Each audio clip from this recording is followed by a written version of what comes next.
The governor of Paraná, Ratinho Jr., reinforced the public security message, and he announced the creation of a border police force with the goal of preventing the entry of criminals, drugs, and contraband from other countries or states. The governor of Paraná, Ratinho Jr., declared full support to the United States in the fight against criminal factions operating in the border region. To reinforce this position, Ratinho Jr. increased the personnel and control bases of the Border Military Police Battalion, strategically aligning himself not only with Donald Trump's government, but also with the federal police and the civil police of Paraná. With a presence in more than 130 municipalities along the border area, the Border Battalion created what is called the Border Operations Post Wall, a military barrier that symbolizes the immediate neutralization of any attempt at crossing by criminals. With the advance of the America's Shield and the lack of concrete measures from the current Brazilian president, some governors decided to take the lead in public security. This stance shows that major actions can take place within Brazil, either through internal alliances between states or through direct partnerships with the North American Armed Forces. The current scenario could redefine the fight against organized crime in the country, as an internal security coalition is gradually growing stronger. Welcome to life in the barracks. What's our problem? It's not that we arrest too many people, but that we release too many. Brazil's laws are very lenient. You catch someone who murders a worker at 6 in the morning, he gets 8 years in prison, and after 2, he's out. This isn't a serious country, so we have to make tough laws if Congress doesn't move at the speed we need. I even support, and this wasn't an idea I came up with, but after talking to criminal court judges, letting the states legislate in the criminal area.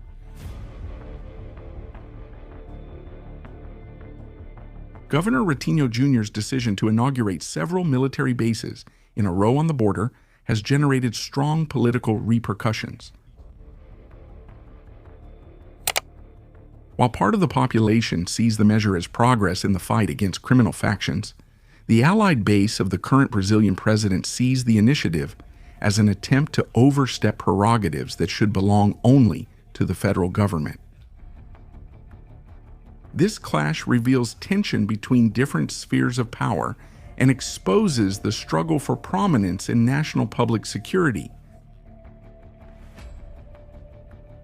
However, by staying out of the Shield of the Americas and allying only with Colombia, the current Brazilian president has kept his distance from the international coalition against the criminal networks operating in the region.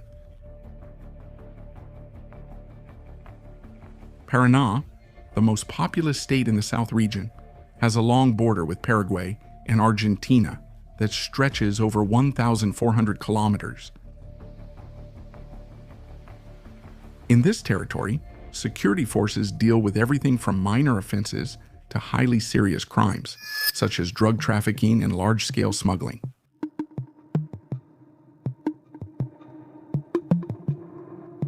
The complexity of the region requires quick and structured responses, and it is in this context that strengthening the Border Military Police Battalion becomes relevant.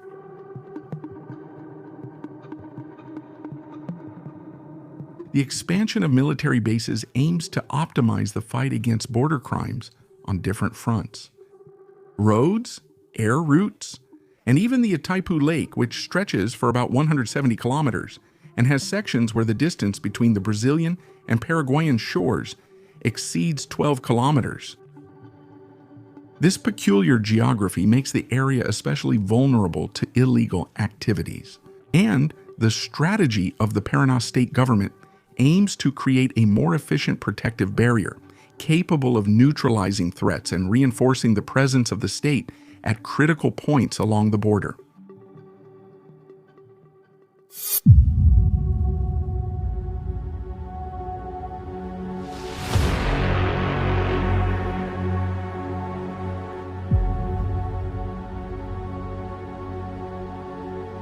Recently, the governor of São Paulo, Tarcísio de Freitas, reinforced his support for the United States in the fight against criminal factions.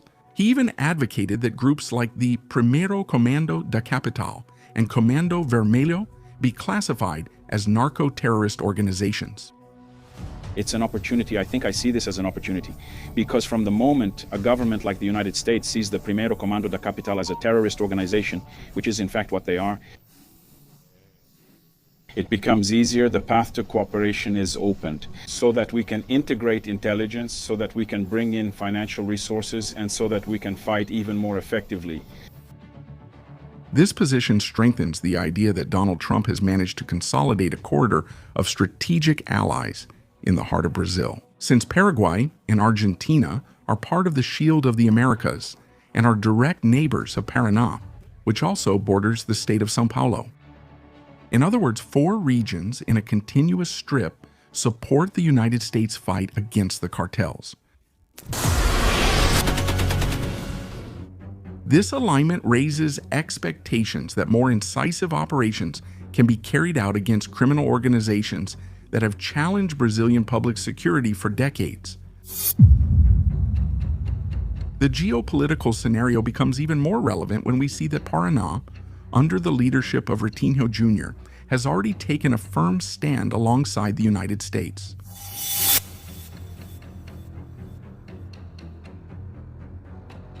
The governor of Paraná not only increased the personnel of the Border Military Police Battalion, but also offered police support to Rio de Janeiro to confront local factions. The government of Paraná made the state's security forces available to assist in actions against organized crime in Rio de Janeiro. This stance demonstrates an unprecedented coordination between Brazilian states and international forces, creating a cooperative environment that could significantly change the dynamics of the fight against organized crime. We live here. Everyone wants to see the end.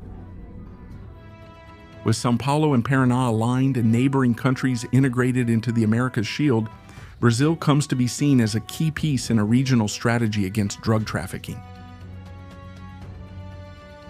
The possibility that these states could become starting points for more direct United States incursions against Brazilian factions generates enthusiasm among part of the population, but it also raises concern in the Planalto, since the current Brazilian president is against defining the Primero Comando da Capital and Comando Vermelho as narco-terrorist factions.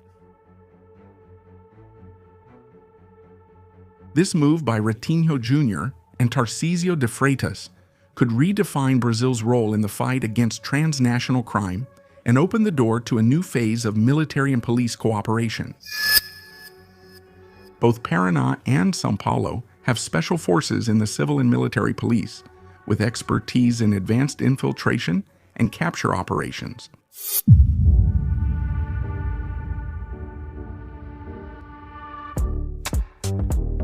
The strengthening of the Paraná Military Police Border Battalion creates a high-impact strategic containment capable of making escapes more difficult and preventing the entry of weapons and criminals.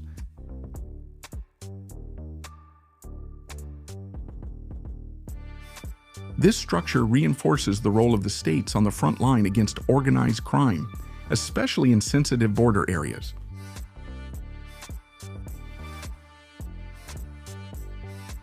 With the advance of the America's Shield, countries like Ecuador and Paraguay have taken the lead, and they have already bombed several criminal structures and arrested hundreds of leaders of these factions. Even with the inertia of the current Brazilian president, Brazil is starting to integrate indirectly through state initiatives. São Paulo and Paraná, by aligning themselves with this coalition, open up space for partnerships with the North American Armed Forces in joint training, technological sharing, and strategic restructuring. This cooperation network could become a game changer in the fight against regional cartels, creating a coordinated system to break the tentacles of organized crime that spread throughout Latin America.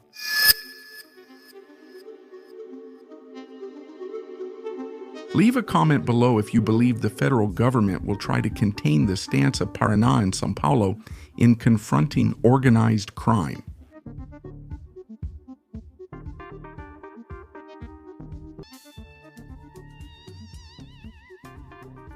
Here at Life in the Barracks, you stay up to date with everything happening in the military world.